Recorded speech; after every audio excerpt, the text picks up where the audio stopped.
बिस्मिल्लाहिर्रहमानिर्रहीम। अस्सलाम वालेकुम। मैं हूं मुर्तज़ा राय और आप मेरा फेसबुक पेज और यूट्यूब चैनल देख रहे हैं। सबसे पहले तो मैं माज़रत करूंगा और ये माज़रत मैं पहले भी कई बार कर चुका हूं और अक्सर ऐसा होता है क्योंकि मैं एक प्रोफेशनल और मसरूफ़ जर्नलिस्ट हूं, तो मेरे साथ ऐसा होता रहता है। लेकिन इस बार एक बहुत बड़ी आजमाइश थी। मेरा भतीजा फ़ौत हो गया था और उसकी वजह से मुझे घर जाना पड़ा। तो मैं आपसे माज़रत करता हूँ, लेकिन इंशाल्लाह मैं भी हिम्मत हारने वालों में से नहीं हूँ। आप देखेंगे कि मेरी रूटीन एक सेट होगी और मैं अपनी रूटीन सेट करने में कामयाब हो जाऊंगा और रोज़ाना आपकी खिदमत में हाज़िर हुआ करूंगा और रोज़ाना आपको यूनिक इन्फॉर्मेशन आपके सामने रखूंगा। अभी आप जानते हैं कि पूरे मुल्क के अंदर सैलाब की एक सूरत हाल है। ख़ास तौर पे बलूचिस्तान के अंदर, सिंध के अंदर, खैबर पख्तूनख्वा के अंदर, पंजाब के कुछ अज़ला के अंदर बहुत ज़्यादा सैलाब आ चुका है। तो ये हमारा फ़र्ज़ बनता है कि हम उन लोगों की मदद करें। तो मैं भी अपनी एक हकीर सी कोशिश करने जा रहा हूँ। ये इजी पैसा अकाउंट मैं आपको एक दे रहा हूँ, 0348052959। ये इजी पैसा अकाउंट है। मैं आपको ये नंबर भी दिखा रहा हूँ। इस अकाउंट में आप जितने चाहें आप पैसे भेज सकते हैं। ये जितने भी पैसे इकट्ठे होंगे ये हम उन सैलाब मुतासरीन तक पहुँचाएँगे और बाद में इंशाल्लाह आपको एविडेंस भी मैं दिखाऊँगा। ये सारा का सारा पैसा ये उन सैलाब मुतासरीन तक पहुंचेगा। तो जितने पैसे आप भेज सकते हैं इस इजी पैसा अकाउंट में आप ज़्यादा से ज़्यादा पैसे भेजें ताकि वो पैसा हम सैलाब मुतासरीन तक पहुंचा सकें। तो ये मैंने आज सोचा कि मैं अपनी तरफ से एक हकीर सी कोशिश करता हूं। तो आते हैं अब आज के व्लॉग की तरफ। तर्जुमान दफ्तर ख़ारजा आसिम इफ्तिखार ने एक ब्रीफिंग दी है और उस ब्रीफिंग में उन्होंने ये बताया कि इस वक्त मुल्क भर के अंदर कोई 33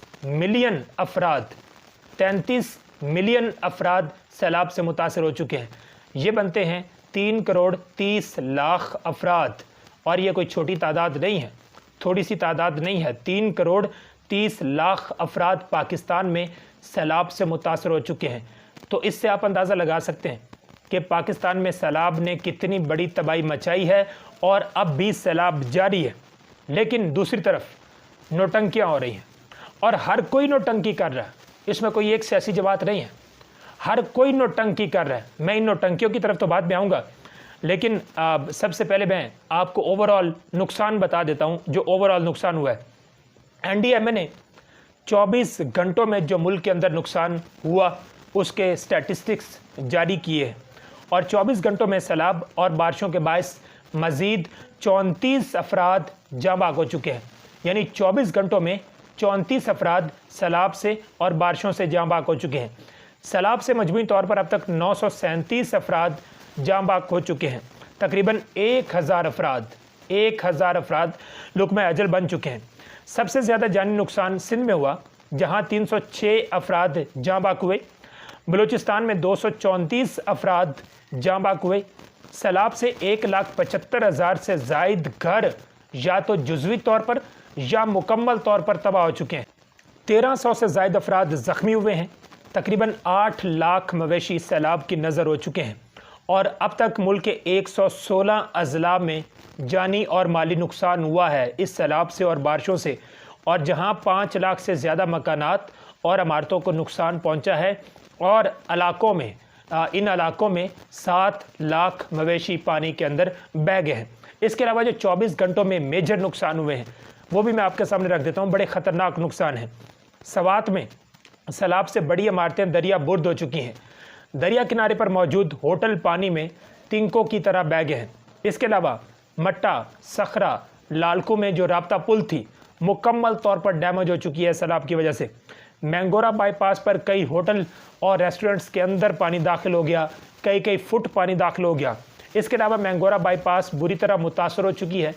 बाईपास को मुकम्मल तौर पर ट्रैफिक के लिए बंद कर दिया गया है। तो ये सैलाब की वजह से हुआ। इसके अलावा ज़िला टानिक को आफत ज़दा करार दे दिया गया है। सैलाब से 90% इलाका बुरी तरह मुतासर हो चुका है। आप अंदाज़ा करें, यानी अगर एक शहर के अंदर 30 लाख अफराद रहते हो और उस शहर के 25 लाख अफराद वो सैलाब की नज़र हो जाए, वो सैलाब से मुतासर हो जाए, तो ये कितनी बड़ी तबाही होगी। तो इसी तरह ज़िला टानिक 90% इलाका सैलाब से मुतासर हो चुका है और इसी शहर के अंदर खातून समेत 3 अफराद सैलाबी रेलों में बह गए हैं।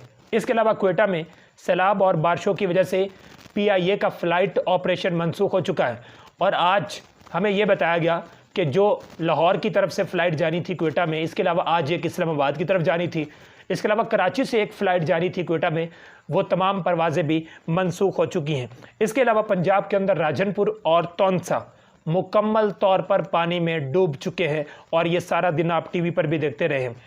क्वेटा मुकम्मल तौर पर अंधेरों में चला गया है, 15 घंटों से वहाँ बिजली गायब है, क्वेटा में बिजली नहीं है, मुकम्मल तौर पर अंधेरा है। वज़ीर आज़म शहबाज शरीफ ने इस पर नोटिस लिया है, लेकिन क्वेटा के अंदर क्या कहते हैं ब्यूरोक्रेसी है, वो शहबाज शरीफ के ऑर्डर को किसी खातिर में नहीं ला रही। इमरान खान जैसा अगर वज़ीर आज़म होता तो वो सख्ती से उनसे काम करवा सकता था। इसके अलावा बलूचिस्तान में, और ये मैं पूरे सूबे की बात कर रहा हूँ, पूरे सूबे में टेलीकॉम सर्विस मुकम्मल तौर पर बंद हो चुकी है। टेलीकॉम सर्विस की फराहमी मुकम्मल तौर पर बंद हो चुकी है। और PTCL के आज स्पोक्स पर्सन ने जो हमारी तरफ एक प्रेस रिलीज़ भेजी और उसमें उन्होंने ये बताया कि जो फाइबर केबल्स हम सड़कों के साथ हमने बिछाई हुई थी, इसके अलावा जो पुलों के साथ फाइबर केबल्स बिछाई हुई थी, वो सैलाब की वजह से वो मुकम्मल तौर पर वो केबल्स कट चुकी हैं। यानी पूरे के पूरे सूबे के अंदर टेलीकॉम सर्विस मुकम्मल तौर पर बंद हो चुकी है। इसके अलावा सैलाब में सवात में सैलाब के बायस लैंड स्लाइडिंग हुई है और लैंड स्लाइडिंग होने की वजह से सवात एक्सप्रेस वे बंद हो चुका है। तो ये वो तमाम तर नुकसानात हैं और अभी भी ये नुकसानात होते जा रहे हैं जैसे जैसे सैलाब आ रहा है। तो ये वो तमाम नुकसान है जो सैलाब की वजह से हुआ है और अब भी ये नुकसान हो रहा है। लेकिन दूसरी तरफ नौटंकियाँ जारी हैं। शहबाज शरीफ की आप नौटंकियाँ सुनिए। शहबाज शरीफ ने आज वज़ीर आज़म रिलीफ फ़ंड कायम किया है। वज़ीर आज़म रिलीफ फ़ंड 2022 नाम दिया है और इसका कोड जारी किया है 9999। यानी अगर आप फ़ंड लिखकर 9999 पर आप मैसेज करते हैं तो आप सैलाब मुतासरीन को डोनेट कर सकते हैं। ये उन्होंने फ़ंड एक कायम किया और मैं आपसे भी रिक्वेस्ट करूँगा कि आप भी इसी तरह मैसेज करें और आपकी जो डोनेशन है वो भी सैलाब मुतासरीन तक पता नहीं पहुंचेगी या नहीं पहुंचेगी, लेकिन आप अपनी तरफ से इस नीयत के साथ मैसेज करें कि आप ये जो डोनेशन दे रहे हैं वो सैलाब मुतासरीन को दे रहे हैं। लेकिन इसमें नौटंकी क्या है?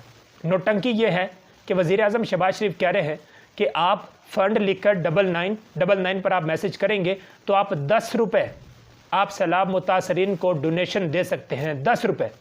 अब नौटंकी आप देखें, आप मान लीजिए कि पाकिस्तान की इस वक्त जो आबादी है वो 24 करोड़ है और अगर 24 करोड़ आप बच्चों को मिलाइए, आप ख़वातीन को मिलाइए, आप बुज़ुर्गों को मिलाइए, आप सबको मिलाइए, 24 करोड़ लोग अगर 10-10 रुपए देते हैं तो ये रकम बनेगी 2 अरब और 40 करोड़ रुपए। लेकिन पाकिस्तान के अंदर जो मोबाइल यूज़र्स हैं उनकी तादाद है 6 करोड़ अफराद पाकिस्तान के अंदर मोबाइल यूज़ करते हैं। अब अगर 6 करोड़ अफराद भी 10-10 रुपए बेचते हैं तो ये बनते हैं 60 करोड़ रुपए। लेकिन तमाम लोग ये डोनेशन नहीं देंगे, तमाम मोबाइल यूज़र्स ये डोनेशन नहीं देंगे। नॉर्मली कोई 20 से 30 लाख अफराद जो पहले भी इस तरह के कोड जारी होते हैं, मैं उनकी बुनियाद पर कह रहा हूँ कि नॉर्मली 20 से 30 लाख लोग, ये भी मैं ज़्यादा बता रहा हूँ, लेकिन आप मैक्सिमम भी देखें तो 20 से 30 लाख लोग इस तरह का मैसेज करते हैं और इस तरह की डोनेशंस देते हैं। तो अगर 20 से 30 लाख लोग ये 10-10 रुपए बेचते हैं तो ये बनेगी कोई 2 से 3 करोड़ रुपए की रकम ये बनेगी। अब आप अंदाज़ा लगाएं कि 2 से 3 करोड़ रुपए से वज़ीर आज़म शहबाज शरीफ सैलाब से निपटेंगे। दूसरी नौटंकी चेक करें। शहबाज शरीफ ने आज इस्लामाबाद में सफ़ीरों को तलब किया है।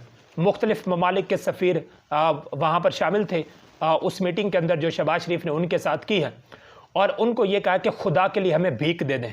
जिस तरह अक्सर शहबाज शरीफ कहते हैं कि हाँ मैं भीख मांगने नहीं आया, लेकिन इस वक्त मजबूरी है, पाकिस्तान के अंदर सैलाब आ गया है, हम मुश्किल में आ गए हैं, तो खुदा के लिए आप हमें भीख दे दें, हमारे लोग सैलाब से मुतासिर हो रहे हैं, तो खुदारा हमें आप भीख दे दें। तीसरी नौटंकी, शहबाज शरीफ पहुँचे हैं सिंध का दौरा करने के लिए और बड़ी अच्छी फुटेज भी शहबाज शरीफ के सामने आई कि वो जहाज़ में बैठे हैं, वो हेलीकॉप्टर में बैठे हैं और लोगों में राशन वो नीचे फेंक रहे हैं और उसको लोगों ने अप्रिशिएट भी किया। लेकिन आप नौटंकी चेक करें।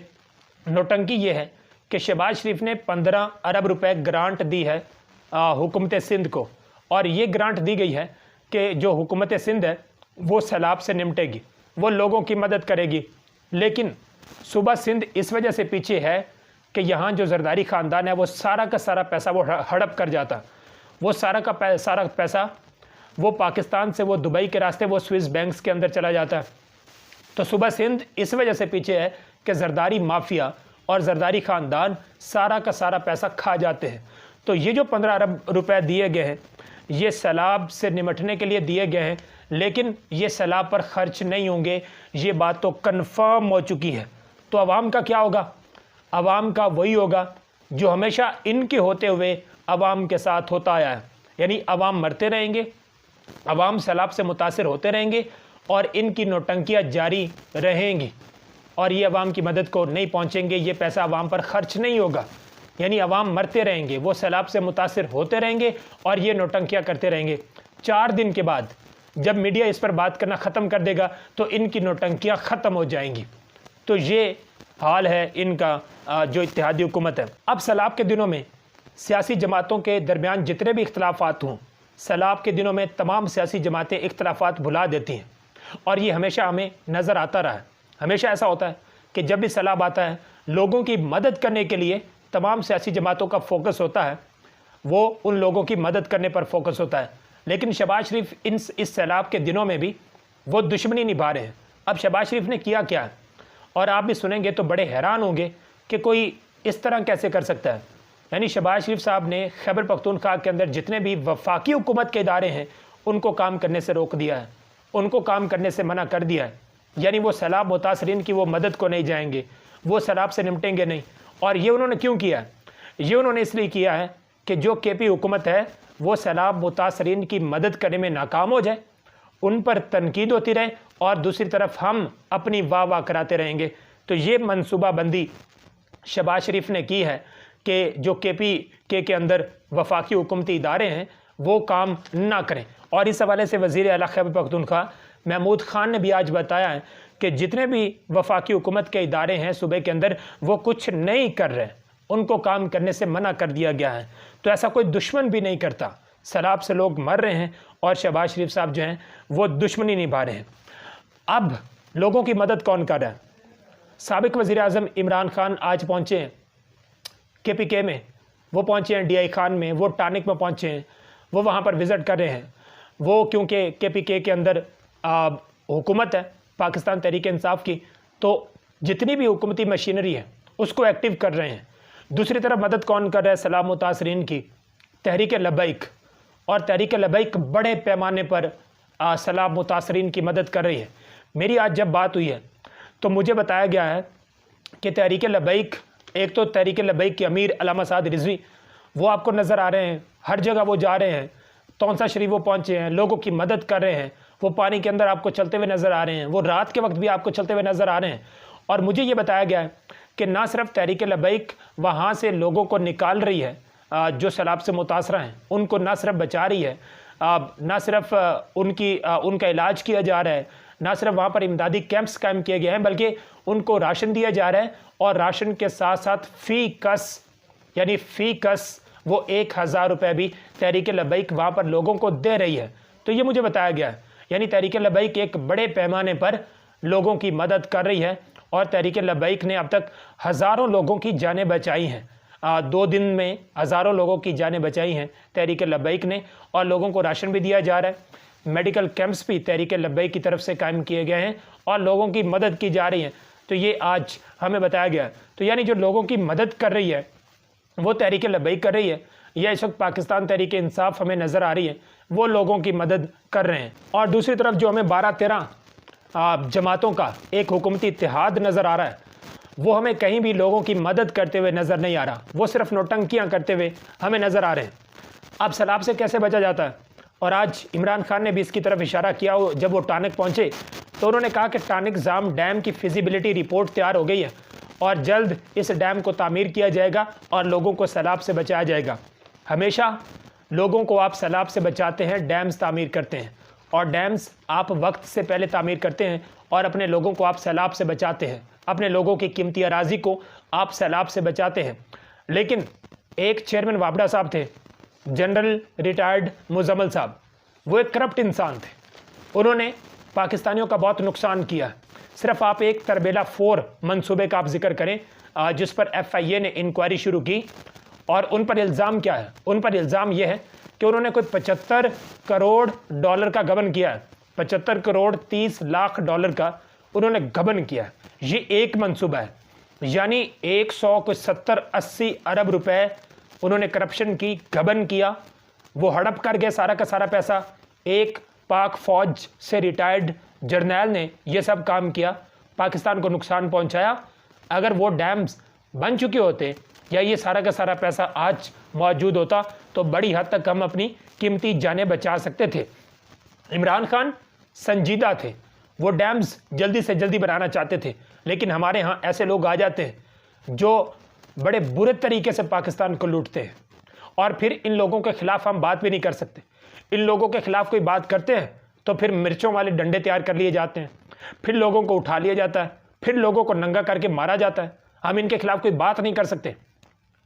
ये ऐसे बदबख्त लोग पाकिस्तान के अंदर आ जाते हैं जो इस तरह फिर पाकिस्तान को नुकसान पहुंचाते हैं, और फिर उनके खिलाफ हम बोल भी नहीं सकते। उनके खिलाफ बोलना तो चाहिए ना, उनके खिलाफ उस इदारे को भी कोई ना कोई एक्शन लेना चाहिए कि हमारे इदारे की बदनामी का बायस बन रहा है ये फ़र्द। लेकिन ना तो वो इदारा उसके खिलाफ कुछ करता है, बल्कि वो इदारा अगर कोई और उसके खिलाफ बात करता है उस शख्स के खिलाफ, तो वो इदारा उस शख्स के खिलाफ हो जाता है कि आपने इसके खिलाफ क्यों बात की, आप इसको बदनाम क्यों कर रहे हैं, इससे इदारे की बदनामी हो रही है। लेकिन उससे वो पैसा रिकवर नहीं किया जाएगा। अब ये जो इतना बड़ा स्कैम, अगर ये इमरान खान का स्कैम होता, अगर किसी और पॉलिटिकल पार्टी का ये इतना बड़ा स्कैम होता, तो अब तक कोहराम मचा देना था इस मीडिया ने, अब तक कोहराम मचा देना था। उन्होंने दबाव डाल के पाकिस्तान के अंदर कि इतनी बड़ी करप्शन हो गई। लेकिन जनरल रिटायर्ड मुजम्मल, उन्होंने इतनी बड़ी करप्शन की, उन्होंने वापडा को तबाह कर दिया, उन्होंने डैम्स नहीं बनने दिए, और उनके खिलाफ कुछ भी नहीं हो रहा। तो अल्लाह ताला ऐसे लोगों को हिदायत दे और पाकिस्तान की सही मानों में खिदमत करने की हम सबको तौफीक अता फरमाए। उम्मीद है आपको ये वीडियो पसंद आई। अगर पसंद आई तो उसको लाइक कर दें। अगली वीडियो में इंशाल्लाह मिलेंगे, तब तक इजाज़त दीजिए। अल्लाह हाफिज़।